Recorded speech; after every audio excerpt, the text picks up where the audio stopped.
বলবো তোমায়, আমার একটা লাতি আছে, এক নম্বরে পাজি, একটা কথা শোনে না। আমি বললাম একটু ডাক্তার দেখাতে যাব, আর অমনি পালিয়ে গেল। তাই কি করব, একাই এলাম।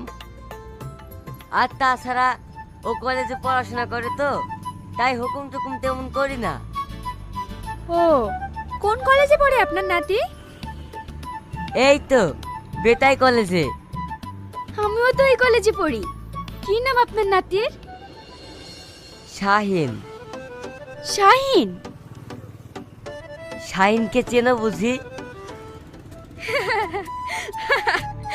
দাদুর কথা, একই কলেজেই পড়ি, চিনবো না? তুই দারুণ কথা বলিস তো, তোর কথাগুলো খুব সুন্দর। তুই যখন আমাকে দাদু বলি ডেকেছিস, শাহিন যেমন আমার একটা নাতি, তেমন তুইও আজ থেকে আমার নাতনি।